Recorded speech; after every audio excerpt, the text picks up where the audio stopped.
Good morning, good evening, good afternoon. I hope you're having a wonderful and blessed day.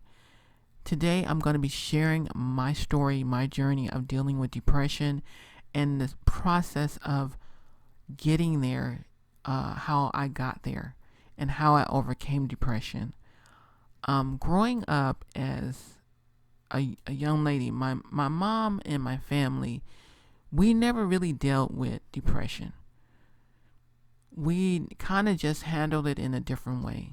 We never dealt with stress. If we were stressed out, we would do other things to remove the stress in a certain way. I never saw any of my family members go into a depression or stress growing up as a kid and even as a teen. I never saw my mom. I saw my mom stress out a little bit, but normally what we would do is either go to the beach or go to the movies. That's just what my mother would normally do. If something was really on her mind, she believed in getting out of the house and enjoying ourselves. So normally what I would do and what she would do, we had this book that her sister gave us, and her sister worked at Kaiser as a respiratory therapist, and she gave us this book on how to recognize stress, and it was all these symptoms of stress and how to recognize when you're dealing with stress. And so we would often go to that book to recognize it. And as I mentioned, I never really accepted dealing with stress or depression, because normally if something was really bothering my mom or bothering me or any of my other family members, they would either get together and throw like a party or dinner event, or just go out and enjoy ourselves, or go to the beach and do something fun just to get our mind off of everything. Or either my mother was me and my mother was a big movie junkie, so we would go to the movie theater and watch movies or go out to the mall. She would call some of her friends and we would go and hang out and enjoy ourselves. So I never really dealt with depression or stress because I never really accepted it as something that existed for me and my family, because my mom and I never saw her get depressed. Now I saw her become stressed out, some of her hair coming out, and it was the relationship that she was in. She was in a relationship with someone that was not for her, and it became very stressful for her to the point that she started losing her hair, and she got out of that relationship. And that was the only time I ever saw my mother stressed out. I was a little bitty girl, and my mother made it a choice that she would never go through anything like that ever again. And so as time went on, my mother stayed single for a very, very, very, very, very long time. And it was because of what she dealt with. And for me, how I dealt with getting stressed or feeling like I was getting stressed, I just didn't recognize it. I would just get out and enjoy myself, just what my mother had educated me on what to do. But I never thought to go to the Word and get into the Bible and going to God in heaven about helping me dealing with anything that was stressful. And if I felt stress was coming on, I wouldn't go to the Bible. I would actually go to this book that my aunt gave me, which I should have been going to the Word first, and God would have educated me if He wanted me to go to this book that my aunt gave me. The book helped me through what I was dealing with, and I would actually take the book with me when I would go to work. I worked at one point at Bullock's, when Bullock's was in business, and I would take this book with me and I would write down all the information about how stress affects the body and how you're becoming stressed out. And I would actually share it with some of the customers that was there who would come and buy merchandise, because I worked in an area that was very stressful for some of the people who worked there. I worked in the downtown Los Angeles area and had all these high-rise buildings down there. And so a lot of the customers that we had come into the shop in the store worked in a corporate building, and some of them would be stressed out. They would start talking about they had like little pains and neck, and I would just tell them, well, get a book based on how to recognize if you're stressed, if you're getting to the point of becoming stressed. It will tell you if certain pains and stuff, if it's associated with that, and if it's not, then go and see a doctor. And so that's how I dealt with my stress. I never accepted it to control me, because I would go to this book and not allow it to come over me and hover over me. And then, as I said, we would either get out of the house and enjoy ourselves and not allow it to consume us. Now, as time went on, and when my mother passed away in 2003, by the year 2004 is when I started really recognizing depression. But before that, when I was very young and I was like 22 and I was engaged to this gentleman, is when I started recognizing how my techniques and what I used to use, I stopped doing them, and how stress took a toll on my body. And I was engaged at the time to this gentleman. We lived in Culver City in an apartment. And it became very stressful in the relationship, because he seemed like whatever job that he got, he couldn't keep it. And it wasn't because he was a horrible worker. He was a great worker. It was because of his record of being incarcerated. And they felt that if you're going to lie on this application about being in jail, why am I going to hire you? And so it became stressful, because when he would get a job, it wouldn't make as much money as mine. And so he would have an issue with that. And that became overwhelming for me, trying to encourage the man that I'm engaged to, that no matter if I'm making more than you, we're working together as a team. And he just really didn't see that. And so it became overwhelmingly stressful, to the point that I started having like a constant pain running up and down the back of my neck. And I remember talking to a friend of mine and telling her about it. And she told me, she said, "Oh, you're dealing with stress." And I didn't recognize it. And it was horrible that I didn't recognize it, because normally I go to my book and I look at it and find out what was stressing me out. But I didn't have my book with me to read it all the time. And I was in this relationship. We were engaged to get married, and we were living in an apartment that we love in Culver City. So I never really looked at that as being a stress situation. And she told me what to do. She told me to go home, run some hot water on the back of my neck, as hot as I can stand it, and then go and lay in the bed and put something over my eyes and close my eyes for about 2 hours. She said, you got to do this for 2 hours, and it's going to remove that tension on the back of your neck. And I did that, and it worked. Now, when I started dealing with depression, is in the year 2004. But stress led to depression.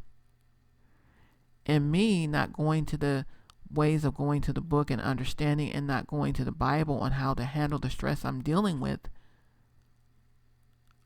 I went into a depression. And my husband saw the stress part. He even said, "You're stressed out." And I kept telling him no. Depression is a way that I can describe it is when you know you're going into depression, not stress.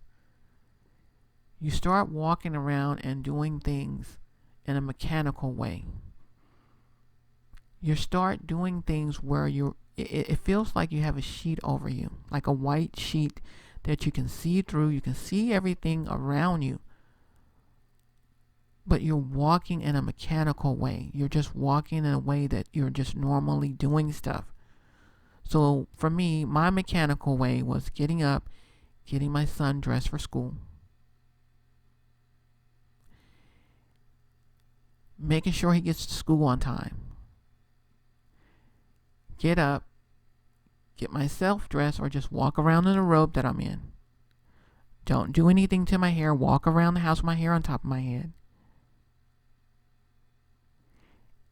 Get something to eat maybe in the morning or or just wait for an hour or two and then eat. Sit down and watch TV. Clean up a little bit and sit down.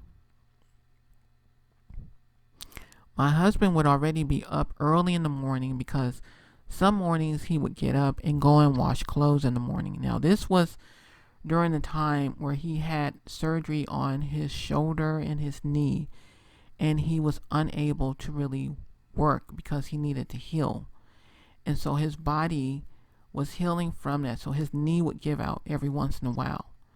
And so what he would do is just make sure that he gets his body up in the morning. He would get up and, wash clothes in the morning, go to the laundry, and then come back home after washing clothes. And I would be still walking around the house with my hair on top of my head all day. This was a normal thing for me. And my family in the house got used to it. And so I wasn't functioning in a normal way. Now, I want to clarify this. Not everybody walking around with their hair on top of their head is in a depression or stress. Because I walk around with it sometimes now. And it's because I'm not going anywhere. But if I'm going to go somewhere, if somebody's coming over, I like to wear head wraps. And so I'm going through, I'm getting ready to cut my hair into a style because I'm growing my hair out. It's natural. It's been natural for the last 4 years now. But I need a hairstyle. I like to chop my hair a lot. And so it's been very tempting not to chop it, but I'm going to cut it into style finally. But not everybody that's walking around with their hair on top of their head is going through a depression or stressed out. So I just want to clarify that part. But for me, at that time, I would not do anything to my hair. Now, I wouldn't go out the house like that. But I just wouldn't do anything. Normally, I would perm my hair. This is when I was perming my hair back then. Or I would style it into style. I wouldn't even put a wig on it. I would just, when my husband said we're going somewhere, I would just wrap it up in a regular scarf. Not one of those cutesy scarves that I wear now. I would just wrap it up, like pull it back in a ponytail if it can get back there. And it was like the kind of scarf that you just put on if you're just cleaning up stuff around the house. Not one of the ones that I wear like a wrap now. But not one of those. The other ones. And it was because I just didn't really believe in doing anything. And I look at some of the pictures of myself, or the scarf that I was wearing, and what I would wear, because I would put clothes together like I just really didn't care. And I start seeing how I was really looking after I got out of depression. So depression started for me, as I mentioned, after my mother passed. And it was because my stepfather was writing very hurtful notes to me. And he was writing it to my attorney because we were trying to change the house over to my name because we had to let the loan company know that my mother had passed. And so my stepfather, who was incarcerated the whole entire time that they were married, now they dated before he went to jail. He was out of jail. But when he went to New York and he got into some issues down there, he went to jail. But he decided what he wanted to do was make a decision of fighting me for the home and writing threatening letters about kicking me and my son and my husband out of the home. And that became very stressful for me because my mother had just died the year before, which is his wife. And my son and I just had a birthday in October, the month that I buried my mom and had the viewing. And now this following year, you're talking about I'm going to kick him out. That just didn't really make any sense to me. Because the time that he was incarcerated, when he first got incarcerated, and even the years that he had been incarcerated, I was the one, along with my mother, but I was the one, when I would go to work, I would buy things that he needed that my mother would tell me to mail to him. And when he was out of jail and he was here in LA, we got along. We had no issues. So it became very confusing for him to really do that to me and my husband and my son. It just became very confusing for me, and I didn't understand that. And so my depression started happening in the year 2004. And as I mentioned, it's just like you're walking around with a sheet over you, but you just can't see clearly to understand that you're in a depression.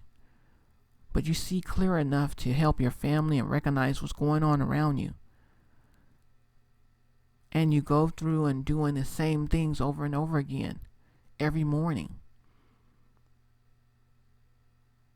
And so I would get up and make sure our son was ready for school. Sometimes I would go to church events, and then sometimes I wouldn't, but majority of the times I would go. I would go to church, and how I started pulling myself out of depression was in different ways, and making sure I didn't go back there. I started writing down what I was dealing with, and I started going to the Word and reading the Word. And then when I recognized it was depression, what snapped me out of it was very hot one day. We were living in LA, and my son wanted some ice cream. And his brother, I think, had the last one, or I think, no, it was more ice cream in there. And I snapped out of it at that point when I saw my son wanting ice cream. And I picked him up and took him to the kitchen and gave him ice cream. Because it was like his older brother was kind of like teasing him in a way with the ice cream. And that part of it, seeing my son, it was like, you have to care for your son. You can't let your stepson or your husband care for your son by themselves. You have to snap out of it. And so that snapped me out of it. And so once I snapped out of being depressed, I started doing the things to keep me from being depressed. I would get up and go to church early in the morning by myself, because my husband believed in going to evening service, like around the 11 o'clock service. And so our pastor also had an 8 o'clock service in the morning. And so I would get up and be at church in the morning, and then I would get home early enough so that my husband could go to church. We actually started going to church separate because of me being depressed and not doing the things that I needed to do. I had to start pushing myself to do things that I needed to do in order to make sure that I did not go back into depression. And so I started doing things that I used to do. Get out of the house and enjoy myself. Not sitting there being depressed and lost. Writing notes of things that I need to not be focusing on. Because a lot of times when you start going into a stress mode, it's because of something you're focusing on consistently. And I learned that very young. But I never learned about depression. It's a place that I never want to go to again. And I always make sure that I don't go there again. I also, anything that I feel like I'm stressing out about that's on my mind, I go directly to Father in heaven. And that my focus has always been now and will always be forever, has always been going to my Heavenly Father and asking for His guidance and direction in my life so that I don't fall back into where I was before. because it's easy to fall back into depression if you're not staying focused on what God is telling you to do and not getting into the Word. You don't want to sit and worry about things and think about things and allow things to hover over your mind and over your spirit consistently. You don't want to wake up in the morning thinking about something over and over and over and over and over again, because what that's going to do is take you into the direction of depression. And it's going to start having an effect on your body, and then you're going to stay there for a little bit.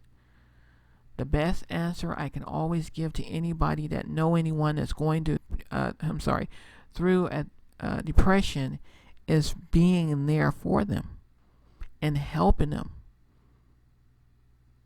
If you know of anyone that's going through a depression,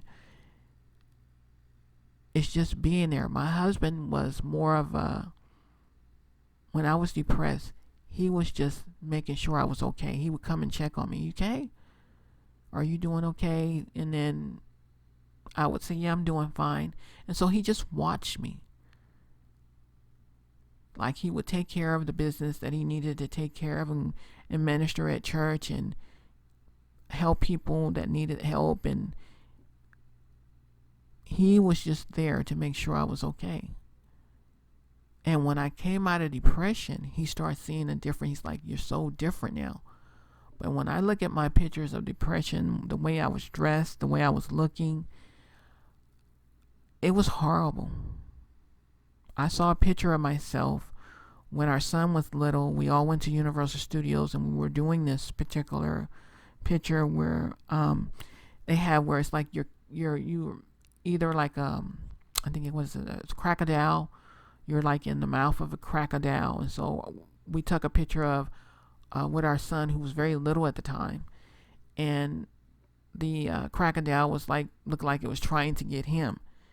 And I saw my husband, I saw my stepson, and I saw my son, and then I saw myself. And I said, who was that woman? Because I didn't recognize me. I knew it was me. I knew I had took the picture. I have had other pictures about before I lost a lot of weight where I didn't recognize myself in the picture. But it was horrible seeing me look like that, because I don't dress like that. I don't look like that. And it was just like I was separate from my family. My family, my husband and stepson and son, was all dressed very nice, and I was dressed like somebody who was just getting ready to clean somebody's house. That's how bad it was. Depression, when someone is dealing with it, the only thing you can do is give them comfort or love, because they have to snap out of it themselves. You can't help them snap out of it. They have to snap out of it themselves. And my son was the reasoning that I snapped out of it.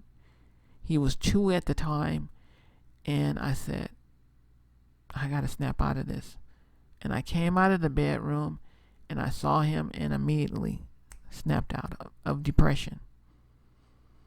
So when you hear, I know I've heard Tamara Mallory, her last name is different now since she's married, talk about depression and how she never want to go back there again. I understood her. It's like you're walking around with like for me, a sheet over your head, and you're functioning fine, but really you're not. The way of staying away from depression that I did, and I have never gone back there, is staying in the Word and writing in a journal, not a journal, it's like a book journal, talking to God in heaven, writing in the book and talking to God and what's bothering me.